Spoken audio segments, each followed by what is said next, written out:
Welcome to my YouTube channel. आज हम देखने वाले हैं नर्वस सिस्टम का थर्ड वीडियो, जिसमें हम पढ़ेंगे cerebrum. Introduction of cerebrum. It is largest part of brain. It is present in telencephalon of prosencephalon which is known as mid fore brain. Fore brain के दो पार्ट्स होते हैं, टेलेनसेफ्लॉन और diencephalon. उसके टेलेनसेफ्लॉन में सेरेब्रम प्रेजेंट होता है। It is made up of outer grey matter and inner white matter. Outer में ऐसे ग्रे मैटर प्रेजेंट होता है और इनर में व्हाइट मैटर प्रेजेंट होता है। ये ग्रे मैटर सेल बॉडीज के वजह से प्रेजेंट होता है और ये व्हाइट मैटर एक्सॉन्स की वजह से। ये हमने फर्स्ट वीडियो में देखा है। अगर आपको इसके बारे में ज़्यादा पढ़ना है तो आप फर्स्ट वीडियो देख सकते हैं नर्वस सिस्टम का।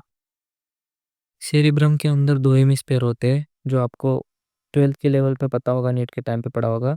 It is supplied by and artery. Features: location of cerebrum: anterior middle and cranial anterior and middle cranial fossa and some part of posterior cranial fossa। ये होती है उसकी एग्जैक्ट लोकेशन। और common location: super most part of brain above the brain stem and cerebellum. Cerebrum के अंदर दो hemisphere होते हैं, एक होता है लेफ्ट और एक होता है राइट। ऐसे एंटीरियर व्यू से देखेंगे तो ऐसे होते हैं दो। और उन दोनों को सेपरेट कौन करता है? एक लॉन्गिट्यूडिनल फिशर होता है। फिशर मतलब ऐसे डीप ग्रूव होती है, जिसको हम फिशर बोलते हैं। इसके वजह से वो सेपरेट होता है, लेकिन सम सेपरेट कंप्लीटली होने होता है, इनकम्प्लीटली होता है। और ये दोनों हेमिस्फेयर एक दूसरे को कम्युनिकेट करते हैं कार्पस कैलोसम की वजह से। ये कनेक्टेड होते हैं उसकी वजह से, कॉर्पस कैलोसम। ईच हेमिस्फेयर के अंदर एक कैविटी होती है, जिसको हम बोलते हैं लैटरल वेंट्रिकल। लास्ट वीडियो में, सेकंड पार्ट की वीडियो में हमने देखा था, दो लैटरल हेमिस्फेयर होते, वो दोनों कहाँ पे प्रेजेंट होते? दो हेमिस्फेयर में सेरिब्रम के। अभी सेरिब्रल सल्का एंड गायरा है। अभी सेरिब्रम का सरफेस एरिया बढ़ाने के लिए ऐसे दो स्ट्रक्चर्स बने हुए होते हैं। ये होता है सल्कस और ये होता है गायरस। गायरस ऐसे स्ट्रक्चर होता है फोल्ड के टाइप में, और ये ऐसे दो फोल्ड को जो सेपरेट करता है उसको हम बोलते हैं सल्कस। तो यही बताया गया है कि cerebral cortex is folded into gyrus. जो फोल्ड होता है उसको हम गायरस बोलते हैं, और ये गायरस जिस चीज से सेपरेट होता है इसको हम सल्काई बोलते हैं।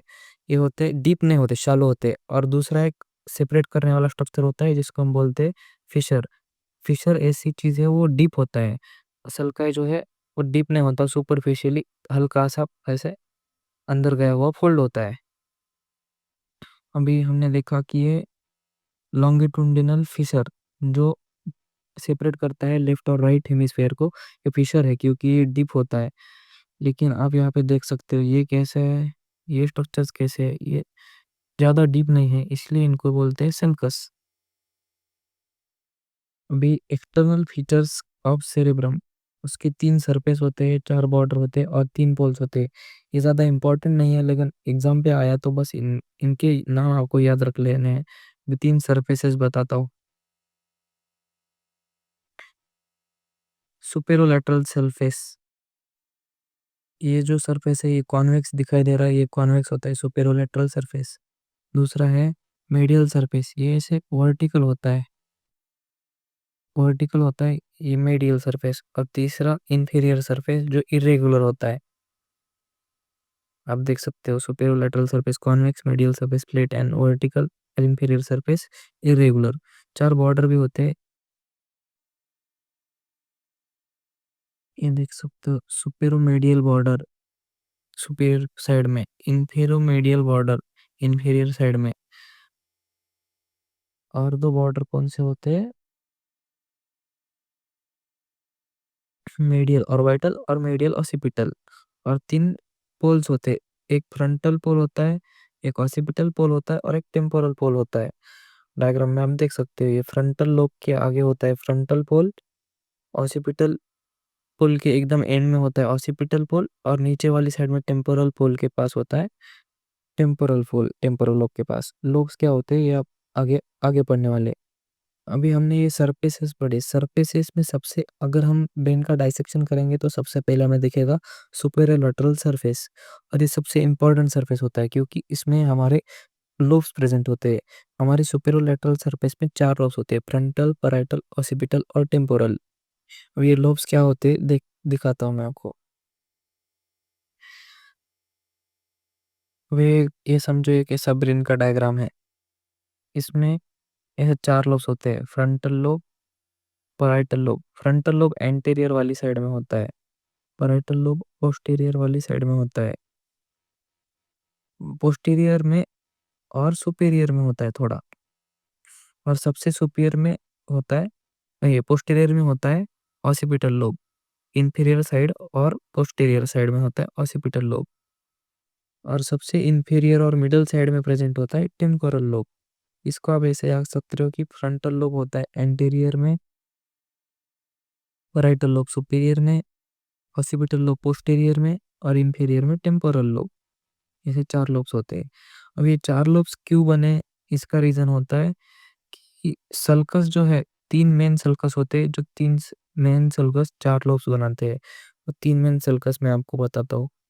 ये देखो, ये सेंट्रल सल्कस, दूसरा लैटरल सल्कस, ये पैराइटो ऑसिपिटल सल्कस। ये 3 सल्कस 4 लोब्स बनाते हैं। ये सेंट्रल सल्कस डिवाइड करता है हमारा फ्रंटल लोब और पैराइटल लोब को। पैराइटो ऑसिपिटल सल्कस डिफरेंशिएट करता है ऑसिपिटल लोब और पैराइटल लोब को। और ये लैटरल सल्कस डिवाइड करता है फ्रंटल लोब और टेम्पोरल लोब को। ये 3 मेन सल्कस आपको बाय हार्ट ही होने चाहिए। अभी ये हमने लोब्स तो देख लिए, एक बार डायग्राम में भी दिखा सकता है। ये सेंट्रल सर्कल जो है, ये कर रहा है फ्रंटल और पैराइटल को डिफरेंशिएट। अभी मैंने हैंड रिटन डायग्राम में ऐसे एंटीरियर साइड और पोस्टीरियर साइड ऑपोजिट में है और इसमें अलग है। लेकिन ये यहाँ पे होता है लेटरल लो, लेटरल फिशर, वो करता है टेम्पोरल और फ्रंटल को सेपरेट। और ऑसिपिटो पैराइटो ऑसिपिटल सल्कस होता है जो करता है ऑसिपिटल और पैराइटल लोब को सेपरेट। मतलब हर एक लोब में अलग अलग सल्कस है और गायरस है। तो हम सबसे पहले देखते हैं फ्रंटल लोब में। तो फ्रंटल लोब में एक वर्टिकल और 2 हॉरिजॉन्टल सल्कस होते हैं। ये देखते हो, सेंट्रल सल्कस के एंटीरियर साइड में जो होता है वो होता है प्री सेंट्रल सल्कस। और उसके सामने पुश एंटीरियर साइड में 2 हॉरिजॉन्टल सल्कस होते हैं जिसको हम बोलते हैं सुपीरियर फ्रंटल सल्कस और इंफीरियर फ्रंटल सर्कस। अभी इन 3 सल्कस की वजह से इसमें 4 गायरस बन जाते हैं। एक होता है प्री सेंट्रल गायरस जो प्रेजेंट होता है सेंट्रल सल्कस और प्री सेंट्रल सल्कस के बीच में जो होता है प्री सेंट्रल गायरस। दूसरा होता है superior frontal gyrus, middle frontal gyrus और इंफीरियर फ्रंटल गायरस। ये तीनों डिफरेंशिएट होते हैं सुपेरियर और इंफीरियर सल्कस की वजह से। अभी हम देखें फ्रंट पैराइटल लोब में 2 सल्कस होते हैं और 3 गायरस होते हैं। 2 सल्कस होते हैं पोस्ट सेंट्रल सल्कस जो कि posterior side of central sulcus में प्रेजेंट होता है, और एक होता है हॉरिजॉन्टल सल्कस जो होता है इंट्रापैराइटल सल्कस। ये 2 सल्कस की वजह से 3 गायरस बनते हैं। एक होता है पोस्ट सेंट्रल गायरस, दूसरा superior parietal gyrus, inferior parietal gyrus. Occipital lobe में एक ही सल्कस मेन होता है, वो होता है ल्यूनेट सर्कस। बाकी के इम्पोर्टेंट नहीं है बीएमएस के अकॉर्डिंग। अभी हम देखेंगे Parietal और टेम्पोरल लोब के बारे में। टेम्पोरल लोब में 2 सल्कस होते हैं और 3 गायरस होते हैं। 2 सल्कस का नाम होता है, दोनों सल्कस कैसे होते हैं, वर्टिकल होते हैं, हॉरिजॉन्टल होते हैं। एक होता है सुपीरियर टेम्पोरल सल्कस, दूसरा होता है इंफीरियर टेम्पोरल सल्कस, जिसकी वजह से 3 गायरस इसमें बनते हैं। उन गायरस का नाम है superior temporal gyrus, middle temporal gyrus और इंफीरियर टेम्पोरल गायरस। ये वो है हमारे 4 लोब्स सेरेब्रम के, उसमें सल्कस और गायरस के बारे में। अभी हर एक लोब का एक स्पेसिफिक फंक्शन होता है और उसमें कुछ ब्रॉडमन्स एरिया होते हैं जो मैं आपको अभी बताता हूँ। सबसे पहले देखेंगे फ्रंटल लोब। फ्रंटल लोब की लोकेशन कहाँ होती है? Anterior part of cerebrum. इसमें प्री सेंट्रल गायरस जो हमने देखा, यहाँ पे यहाँ पे होता है एरिया नंबर 4 करके एक एरिया होता है, देखो एरिया नंबर 4 जो होता है हमारा motor area, primary motor area होता है ये। इसको बोलते हैं हम ब्रॉडमैंस एरिया। ये सब एरिया इनको हम ब्रॉडमैंस एरिया बोलते हैं। मोटर एरिया होता है एरिया नंबर 4। ये क्या करता है? लेफ्ट हेमिस्फेयर में जो मोटर एरिया है वो राइट, हमारी बॉडी के राइट साइड कंट्रोल करता है, और राइट हेमिस्फेयर में जो मोटर एरिया है वो हमारे लेफ्ट साइड कंट्रोल करता है। और इस फ्रंटल से लोब में दूसरा मेन फंक्शन होता है मोटर स्पीच एरिया। वो होता है ब्रॉडमन्स एरिया के अकॉर्डिंग, ये होता है 44 और एरिया नंबर 45, जिसको हम बोलते हैं ब्रोकाज एरिया। ये नाम आपको याद रखना है, only for motor speech area.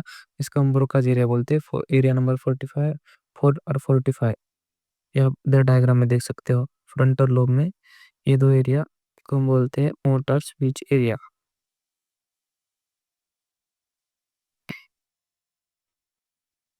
अभी दूसरे फंक्शन भी है, लेकिन ये दोनों आपको बाय हार्ट ही होने चाहिए दूसरे फंक्शन से। It is centre of planning, reasoning, movement, emotions और प्रॉब्लम सॉल्विंग। अभी हम देखेंगे पैराइटल लोब। पैराइटल लोब का लोकेशन क्या होता है? Most superior part of cerebrum. इसका मेन फंक्शन होता है जो पोस्ट सेंट्रल सेल गायरस हमने देखा यहाँ पे। इसका मेन काम होता है सेंसरी फंक्शन होता है। इसका मेन फंक्शन सेंसरी। ये कहाँ पे होता है? ब्रॉडमन्स एरिया 1 2 3। 1 2 और 3 जो है, ये तीन का काम होता है सेंसरी। ये आपको याद होना चाहिए। इस सिलेबस कॉपी में ये ब्रॉडमन्स एरिया एम के करके दिया है, इसलिए आपको ये याद होने चाहिए। लेकिन बीडीसी में बहुत सारे हैं, लेकिन हमको मैं जो इतने बता रहा हूँ उतने बाय हार्ट होने ही चाहिए। अभी इसका दूसरा फंक्शन होता है एक main, receive sensory input from skin, touch, temperature, pressure, pain. ये सेंसरी एरिया है तो ये सारे सेंसरी इनपुट लेता है, टच, टेम्परेचर, ऐसी कोई भी चीज़ हो तो, और इंटरप्रेट लैंग्वेज। ये इसके कुछ फंक्शंस है। मेन फंक्शन है सेंसरी एरिया। ऑसिपिटल लोब में उसकी लोकेशन होती है most posterior part of cerebrum. इसका मेन काम होता है विजन, आंखों से देखना। इसका ब्रॉडमन्स एरिया होता है 17, 18 और 19। 18 और 19 में आपको डायग्राम में दिखाता हूँ। 17, 18 और 19, ये तीन एरिया रिस्पॉन्सिबल होते हैं विजन के लिए।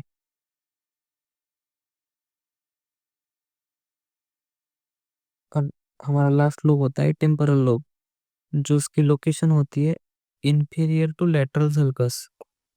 इसका मेन काम होता है ऑडियो, मतलब सुनना, और दूसरा सेकेंडरी काम होता है स्मेल करना, ऑल्फैक्शन। इसका ऑडियो का जो सेंटर होता है वो होता है 41, 42 और 22। ये आपको मैं दिखाता हूँ। 41, 42 और 22, इन तीनों का काम क्या होता है?